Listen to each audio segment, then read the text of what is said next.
I work nights at a small, kind of run-down hotel off the interstate, the kind of place people stay when they've been driving for too long and just need a bed, not a vacation.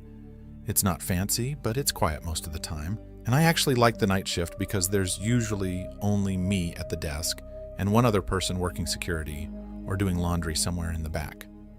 The guy on duty that night was Mike, a big guy in his late 40s who's been here longer than I've been alive, so I never really worry about anything going wrong.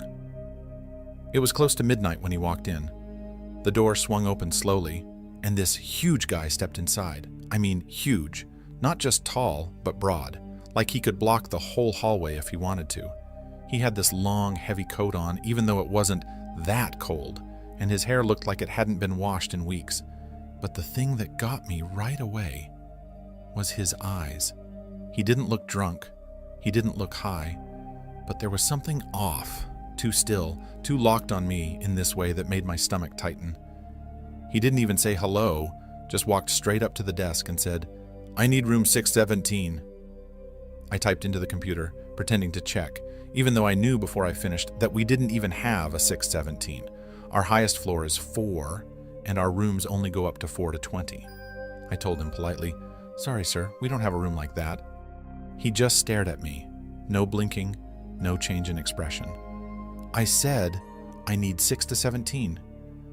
I explained again, a little slower, that there's no such room in this hotel. Maybe he had the wrong place. Maybe he meant a different number.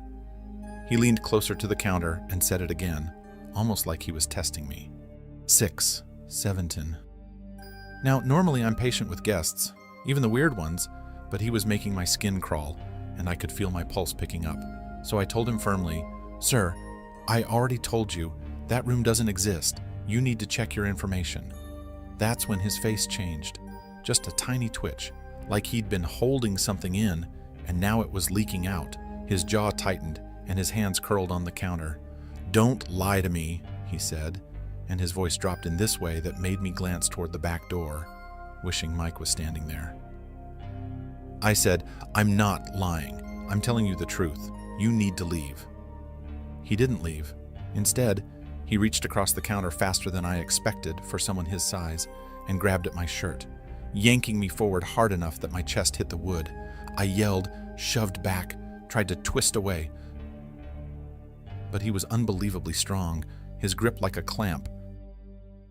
Mike must have heard me, because suddenly he came barreling out from the hallway, shouting at the guy to let go. The man turned his head, just enough to see him, and I swear there was something almost satisfied in his eyes, like he'd been waiting for more of us to show up. Mike grabbed his arm, tried to pull him off me, but it was like trying to move a tree.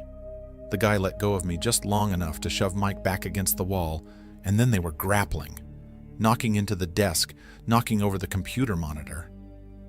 Mike's a strong dude, but he couldn't get him under control. This man was fighting like it wasn't even about winning, just about not stopping. I grabbed the phone with shaking hands, but before I could dial, I saw that Mike had already hit the emergency call button by the door when he first came out. The police were on their way. It felt like forever, but in reality it was maybe 3 or 4 minutes before we heard sirens outside. Even with both of us trying to keep him in one place, the guy was throwing his weight around so hard that my arms felt like they were going to tear out of their sockets. When the police burst through the door, it took 3 of them to get him on the ground and cuffed. They let him out, still shouting about 617 like it was the only thing in the world that mattered. Mike and I just stood there, in the wreck of the front desk, both of us breathing like we'd run a mile. Later, one of the officers came back in to take our statements. He told us they'd run his name and found out he wasn't drunk or high, just severely mentally ill, with a history of wandering into hotels looking for that same non-existent room. Apparently, he'd been in and out of hospitals for years. I couldn't stop thinking about how calm he'd been when he first walked in, and how quickly that calm had snapped into something else. I also couldn't stop thinking about the way he'd said, "Don't lie to me," like he knew something I didn't.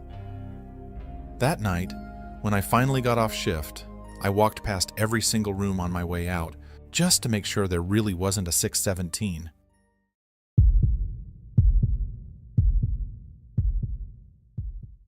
I've been working nights at this gas station for a couple of years now.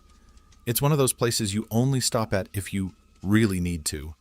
Dim lights, two pumps that always seem to be acting up, and a convenience store that smells like coffee and motor oil, no matter how many times you mop the floor. Most nights are slow. The occasional trucker grabs coffee, a couple of locals pick up cigarettes. Maybe someone stops for gas on their way through town. I don't usually get spooked easily, but this one night still makes my stomach turn when I think about it. It was just past midnight, cold enough that you could see your breath when you stepped outside. I was behind the counter, scrolling through my phone, when I noticed headlights coming down the road.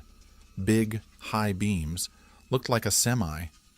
The truck slowed down, but didn't pull up to the pumps. Instead, it rolled past and stopped about 30 yards away, out by the far corner of the lot, where the security light only half reaches. I couldn't see the logo or the plates clearly from the window. Just a long, dark trailer and a cab that looked older. At first, I figured maybe they were just resting or making a phone call. But then I saw movement. Two men climbed down from the cab. They were tall. I mean really tall. Had to be at least 6'3" or 6'4" each. Broad shoulders, built like they'd spent their lives hauling heavy stuff. Both of them wore dark jackets and masks. Not ski masks, but those heavy-duty respirator-style ones that cover most of the face. I remember thinking, why the hell would you need that out here? It wasn't dusty, it wasn't smoky, just cold air. They stood near the side of the truck, talking quietly. I couldn't hear what they were saying, but their heads stayed close, like they were making sure no one overheard. After a minute, one of them walked toward the back of the trailer. He opened the latch, looked inside, moved something around. The other one stayed by the cab, glancing toward the station every so often. I could feel my chest tightening. The front door to the store was still unlocked, and I didn't like the idea of two masked strangers knowing that. So I stepped out from behind the counter, planning to lock up for a bit. That's when the guy near the cab turned his head and spotted me through the glass. He didn't wave, didn't smile, just froze, staring for maybe 2 seconds before nudging the other guy. They both started walking toward the station. I told myself maybe they just wanted gas or directions, but my gut was screaming at me. Something about the way they moved, slow, deliberate, made my skin crawl. When they got close enough for the cameras to catch them, I noticed something else. They were both carrying something under their jackets. Not tools, not flashlights. Guns. They stopped just short of the door. One of them tapped the glass with his knuckles. The sound was sharp, like he wasn't knocking to be polite. I backed up toward the phone on the counter. My voice shook as I told the dispatcher there were 2 armed men outside the station. She told me to stay on the line, stay out of sight, and that units were on their way. The men moved around the building. I could hear their boots crunching on the gravel as they passed under the side windows. Every so often one of them would try a door handle, side door, back storage entrance. Luckily, they were all locked. They came back to the front, stood there for a moment. Then one of them stepped closer to the glass again. His eyes conned the room, like he was memorizing every detail. I ducked behind the counter so he couldn't see me. The sound of sirens in the distance must have spooked them, because a second later, they turned and started walking fast, almost running back toward the truck. By the time the first cruiser pulled into the lot, the semi was already rumbling out onto the highway. I pointed the cops in the direction they'd gone, and 2 units took off after them. I stayed in the store with one officer while he asked questions. What they looked like, what they were wearing, which way they went. My hands were still shaking when I poured myself a cup of coffee, just to have something warm to hold. About 40 minutes later, the radio on the officer's shoulder crackled with an update. The truck had been stopped. They didn't just find weapons. Turns out the back of that truck was packed with boxes of, let's just say, things you definitely can't move across state lines without expecting a knock from the feds. From what one of the officers told me later, these guys had been running that kind of operation for a while, using back roads and quiet little stops like ours to check their load or pass things off to someone else. Apparently, they weren't expecting a gas station clerk to be awake, watching, and quick enough to call the cops. One of the officers actually came back in the next day to thank me personally, said the guys had enough on them to put them away for years. I just nodded and said I was glad I locked the side door earlier. But inside, I kept thinking about one thing. If I'd hesitated for even a minute, if I'd tried to talk to them instead of calling right away, that night could have ended very differently. Even now, when a truck pulls in late at night, I can feel that same tension creeping into my chest, and every time I lock the door, I make sure to double-check it.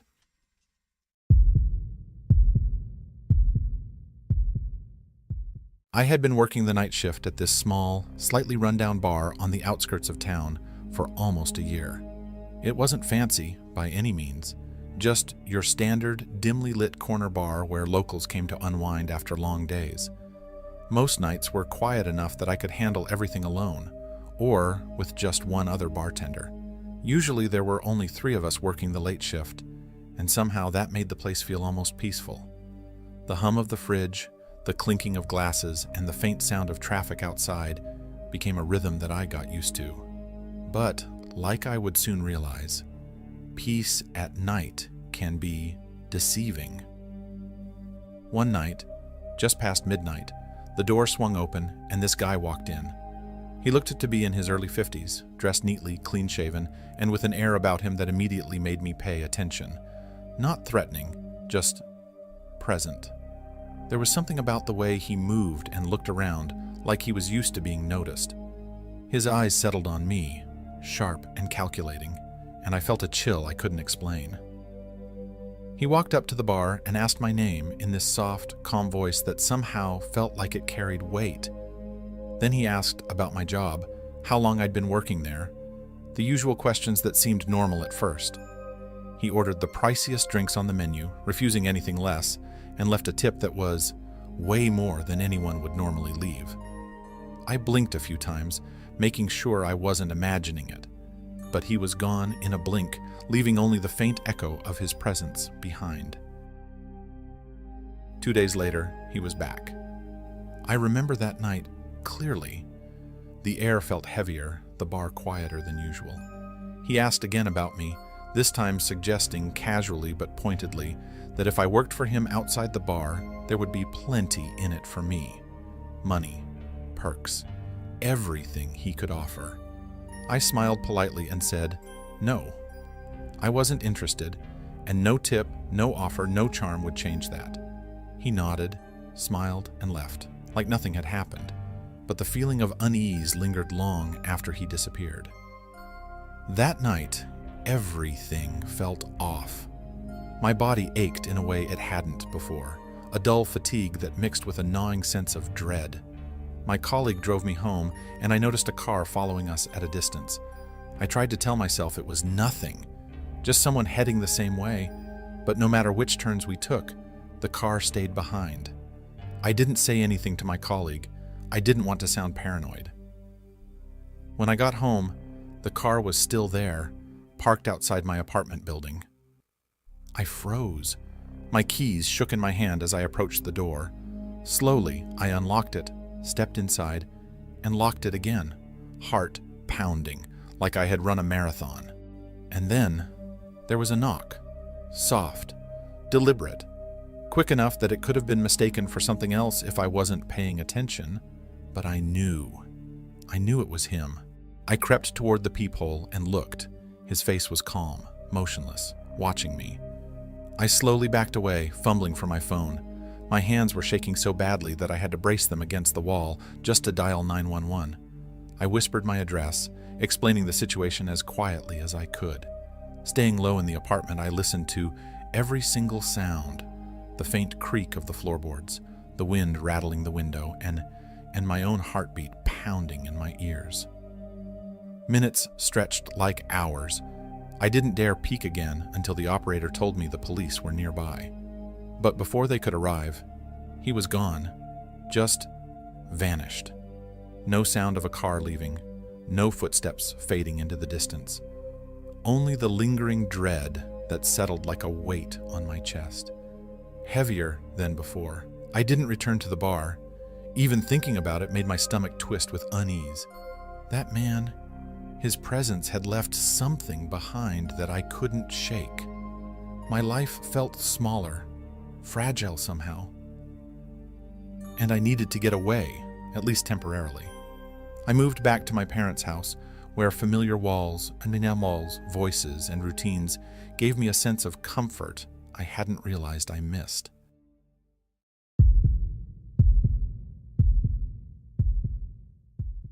I work at a small hotel just outside the city. It's not some high-rise Marriott or anything like that, more like a low rectangular building that's been sitting in the same spot for decades. 30 rooms total, 2 floors, a parking lot in the front that's big enough for a few trucks if someone really needs it. Because it's privately owned and not part of any chain, we don't exactly pull in tourists. Most of the people who come through are either passing through on their way somewhere else, or they're in town for a couple nights for work. Contractors, traveling salespeople, the occasional family stopping for the night because they can't keep driving. I've been here long enough to recognize the regular types. I work a lot of late shifts, which means I'm usually the one sitting behind the front desk when the building goes quiet, when the lobby lights feel too bright, and the hallways seem too long and too empty. You start to notice little things in those hours. The hum of the soda machine in the corner, the way the front door makes a tiny click when the air pressure changes, and sometimes things that don't fit the usual rhythm at all. That night started just like any other. It was a Thursday, early spring, around 9:30 p.m. The lobby was empty, except for me, and the sound of the news playing low on the TV we keep muted most of the time. I was scrolling through the security feeds out of habit when the front door slid open and a man walked in. Late 30s, maybe early 40s. Tall, lean, wearing a dark jacket that looked just a little too heavy for the weather, and carrying nothing but a small black duffel bag. He didn't smile or say hi the way some guests do, just walked straight to the desk and asked, in a low voice, if room 204 was available. That caught me a little off guard. Most people don't request specific rooms unless they've stayed here before, or they have some reason. But I pulled up the system anyway and checked.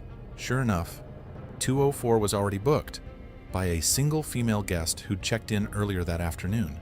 She'd been polite at the desk, asked about nearby food places, paid with a card.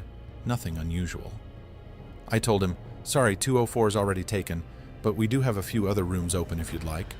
He didn't say anything right away, just stood there, staring at the computer screen like maybe if he looked long enough, the reservation would disappear. Then he finally said, fine, give me 206. Now, 206 is right next to 204, practically sharing a wall. I handed him the key card, ran through the check-in spiel, checkout time, breakfast hours, Wi-Fi password, and he didn't ask a single follow-up question. Just took the card, picked up his bag, and headed for the hallway. We've got cameras in the hallways too, so I glanced at the monitor as he walked down, but instead of going into his room right away, he stopped in front of 204, stood there, facing the door, hands in his jacket pockets, completely still. At first, I thought maybe he was texting someone, or maybe he'd gotten the numbers mixed up and thought it was his room, but then a whole minute passed.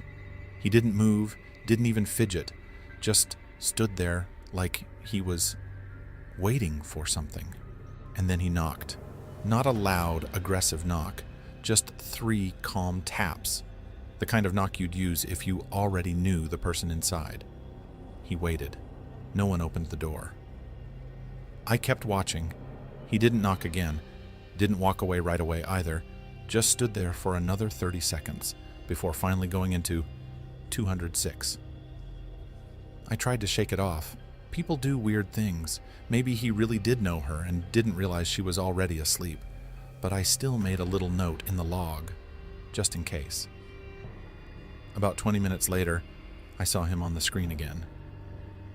He'd come out of 206, walked right back to 204, and stopped in the same spot, staring at the door like it might open any second. I leaned closer to the monitor. After half a minute, he knocked again, waited, tilted his head a little, like he was listening for something on the other side. Then he stepped even closer, almost pressing his ear to the door. That's when I decided I needed to go down there. When I rounded the corner, he was still standing there, head tilted. I said, "Sir, is there some kind of problem?" He turned his head toward me. Not all the way, just enough for me to see his face in the dim light, and there was no expression on it. No annoyance, no embarrassment, just nothing. We stood there in silence for a few seconds, me holding his gaze, him not saying a word. Then, without a single syllable, he turned, walked back into 206, and shut the door. I stood there a moment longer, listening. I didn't hear movement inside his room. No footsteps, no voices, just the hum of the air conditioning. I went back to the desk, updated the log with what happened, and kept one eye on the monitors for the rest of my shift. He didn't come out again.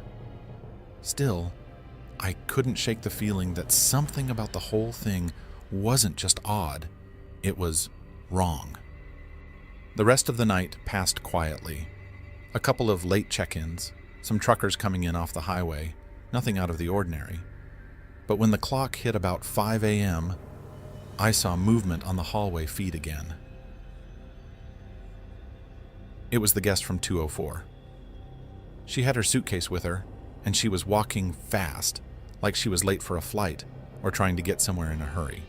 But she didn't stop at the desk to check out, just walked straight out the side door, dropped her key card in the drop box without even looking inside the lobby, and kept going. I watched on the parking lot camera as she loaded her suitcase into her car. She didn't fumble or hesitate, just got in, started the engine, and drove away. Not even 30 minutes later, the man from 206 came down the hall, same duffel bag, same jacket. He approached the desk this time, slid his key card across without a word, and checked out. No good morning, no small talk, not even eye contact. After he left, I sat there, staring at the empty hallway feed for a long time. The air in the lobby felt heavier than usual. I tried to tell myself it was just coincidence, just two strangers leaving early for unrelated reasons. But the timing was too close. I've worked here long enough to know that sometimes people don't want you to know why they're leaving, and most of the time, I'm okay with that. My job isn't to pry. But something about that night stuck in my head.